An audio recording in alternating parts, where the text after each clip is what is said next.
Hi friends, welcome back to సినీ కలయిక.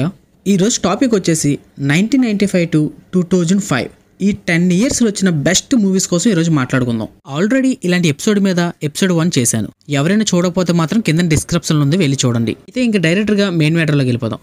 First movie వచ్చేసి మన్మధుడు. ఈ మూవీ 2002లో రిలీజ్ అయింది. ఈ మూవీ 2002లో ఎప్పుడైతే రిలీజ్ అయిందో మన్మధుడు అనే టైటిల్ ఎప్పుడైతే పేరు పెట్టారో మనకి మన్మధుడు అంటే ఇంకా నాగార్జున గారు గుర్తొస్తారు. ఈ మూవీ స్క్రిప్ట్ ని త్రివిక్రమ్ గారు రెడీ చేస్తే డైరెక్షన్ మాత్రం భాస్కర్ గారు చేశారు. ఈ మూవీ అంతా రొమాంటిక్ కామెడీ జోనర్ లోకి వెళ్తుంది. యాక్చువల్లీ ఈ మూవీ హాలీవుడ్ లో వచ్చిన వాట్ ఉమెన్ వాంట్ అనే మూవీ ఆధారంగా తీసుకున్నారు.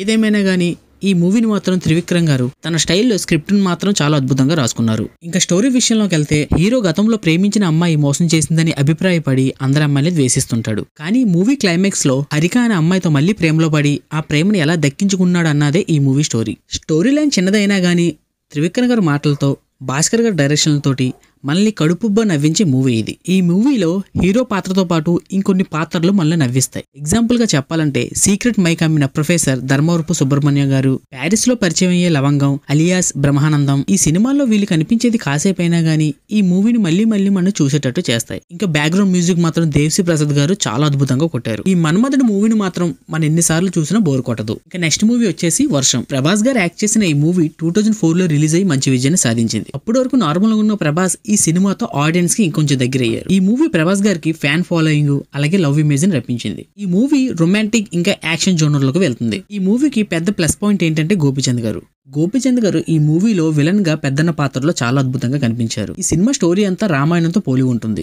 రావణుడు సీతని పట్టుకెళ్లిపోయిన తర్వాత రాముడు వచ్చి ఎలా అయితే యుద్ధం చేసి సీతను దక్కించుకున్నాడో ఈ మూవీలో కూడా సేమ్ ప్లాట్ అలాగే ఉంటుంది. అందుకని ఈ సినిమాలో కొన్ని రామాయణం సన్నివేశాలు మనకి ఈ సినిమాలో పెట్టారు. ఈ మూవీలో గోపీచంద్ పాత్ర రావణుడితో పోలి ఉండడం వల్ల లాస్ట్ క్లైమాక్స్ ఫైట్ లో రావణుడు ఫ్లెక్సీ గోపీచంద్ మీద పడి చనిపోతాడు. ఈ మూవీలో సాంగ్స్ ఇంకా బీజిఎం అయితే చాలా అద్భుతంగా ఉంటుంది. ప్రభాస్ గారి మూవీస్ లో ఈ మూవీ ఎన్నిసార్లు ఇచ్చినా మనం చూస్తుంటాం. ఇంకా నెక్స్ట్ మూవీ వచ్చేసి సింహాద్రి. విజేంద్ర ప్రసాద్ గారి స్టోరీతో ఎస్ఎస్ రాజమౌళి గారి డైరెక్షన్ లో వచ్చిన సెకండ్ మూవీ ఇది. ఎన్టీఆర్ గారి క్రేజ్ ని అమాంతంగా పెంచేసిన మూవీ ఇది. అసలు సింహాద్రి అంటే పేరేంటో మీకు తెలుసా? సింహాద్రి అనగా సింహాచలం అనే శ్రీ లక్ష్మీ నరసింహస్వామి పుణ్యక్షేత్రం. అందుకని ఈ మూవీ ఓపెనింగ్ షాట్ లో సింహాద్రప్పన్నకి కిరీటం పెట్టే షాట్ పెట్టారు. ఇంకా ఈ మూవీ స్టోరీ విషయానికి వస్తే ఒక జమీందార్ ఇంట్లో నమ్మకమైన సేవకుడిగా పనిచేస్తుంటాడు సింహాద్రి. కానీ ఆ జమీందారికి తెలియని విషయం ఏంటంటే పనివాడిగా అనుకుంటున్న సింహాద్రిని సింగమలగా కేరళ రాష్ట్రంలో ప్రజలందరూ నాయకుడిగా ఎన్నుకున్నారు. యాక్చువల్లీ ఈ మూవీ ఫస్ట్ బాలకృష్ణ గారికి వెళ్లాల్సిందంట. విజేంద్ర ప్రసాద్ గారు ఈ మూవీ స్టోరీని ఫస్ట్ డైరెక్టర్ బి గోపాల్ గారికి వినిపించారంట.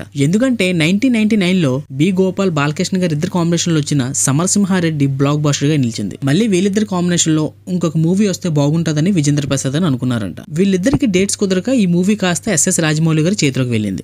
రాజమౌళి గారికి ఈ మూవీ ఎవరితో తీయాలో తెలియక చాలా తికమకలు ఉన్నారంట. అయితే 2002లో వచ్చిన ఫ్యాక్షన్ మూవీ ఆది. ఈ మూవీ చూసిన ఎస్ఎస్ రాజమౌళి గారు తన సెకండ్ మూవీ కూడా మళ్ళీ ఎన్టీఆర్ గారితో చేశారు. ఈ సినిమా రిలీజ్ అయ్యి ఇండస్ట్రీ హిట్ అవడం వల్ల వీళ్ళిద్దరికి స్టార్డమ్ అమాంతంగా పెరిగింది. అయితే ఈ మూవీ ఎన్టీఆర్ గారు కాకుండా బాలకృష్ణ గారికి ఎలా ఉంటుందో ఒకసారి కామెంట్ లో పెట్టండి. ఇంకా నెక్స్ట్ మూవీ వచ్చేసి నువ్వు నాకు నచ్చావు. వెంకటేష్ గారి కెరియర్ లో టాప్ 10 మూవీస్ ఉన్నాయంటే అందులో నువ్వు నాకు నచ్చావు అనేది కంపల్సరీ ఉంటుంది. ఈ మూవీ ఎన్నిసార్లు ఇచ్చినా అసలు బోరే కొట్టదు. త్రివిక్రమ్ భాస్కర్ వీరి కాంబినేషన్ లో వచ్చిన మరొక అల్టిమేట్ మూవీ ఇది. ఇంక ఈ మూవీ స్టోరీ విషయానికి వస్తే ఈ మూవీ స్టోరీ అనేది పెద్ద ఏమి ఉండదు, అలా సరదాగా సాగిపోతుంది. వెంకీ అనే పిలువబడే వెంకటేశ్వర్లు అనకాపల్లి నుండి హైదరాబాద్కి వస్తాడు పెళ్లికి. అది కూడా వాళ్ళ నాన్న చిన్ననాటి స్నేహితుడి ఇంటికి. పెళ్లికి అతిథిగా వెళ్లిన వెంకటేశ్వర్లు ఆ ఇంటికి అల్లుడుగా ఎలా మారాడు అన్నదే ఈ మూవీ స్టోరీ లైన్ అంతా. త్రివిక్రమ్ భాస్కర్ కాంబినేషన్ లో వచ్చిన నువ్వే కావాలి మూవీ అప్పట్లో పెద్ద బ్లాక్ బస్టర్ అయింది. దానివల్ల సెకండ్ మూవీ కూడా త్వరలో చేద్దాం అనుకున్నారంట. కానీ ఈ మూవీలో కామెడీ ఎక్కువ ప్రధానం కావడం వల్ల ఈ మూవీ వెంకటేష్ గారి చేతిలోకి వెళ్ళింది.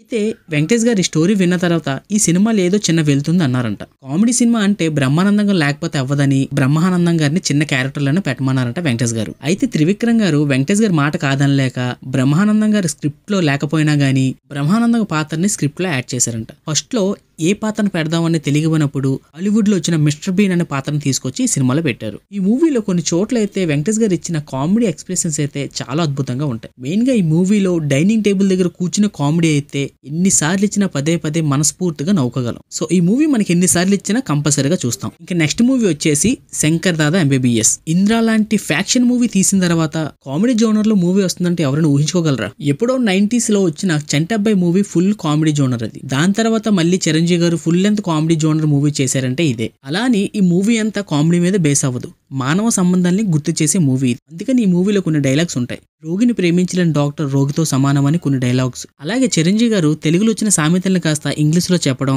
వెంకీస్ మ్యారేజ్, సుబ్బిస్ డెత్ యానివర్సరీ అని, in front death is crocodile festival, ఇలా తెలుగులో వచ్చిన సామెతల్ని ఇంగ్లీష్ లో అనువాదించడంలో మనకు నవ్వొస్తుంది. ఇలా సరదా చిరంజీవి గారి మూవీస్ చూడాలన్నప్పుడు మాత్రం ఈ మూవీ కంపల్సరీగా చూడండి. సో ఇది ఫ్రెండ్స్ ఈ రోజు ఈ మూవీ టాపిక్స్. 5 మూవీస్ కోసం చెప్పాను, బెస్ట్ మూవీస్ కోసం చెప్పాను అనుకుంటున్నాను. మరికొన్ని మూవీస్ కోసం నెక్స్ట్ ఎపిసోడ్ 3లో చేద్దాం, ఎందుకంటే ఒక దాంట్లో చేస్తే లెంత్ ఎక్కువ అవుతుంది. ఐ హోప్ ఈ వీడియో మీకు నచ్చింది అనుకుంటాను. నచ్చినట్టయితే ఈ వీడియోకి లైక్ చేయండి. మరిన్ని ఇలాంటి టాపిక్స్ మీకు కావాలి అనుకుంటే మన ఛానల్ మాత్రం సబ్స్క్రైబ్ చేసుకోండి. Thank you for watching.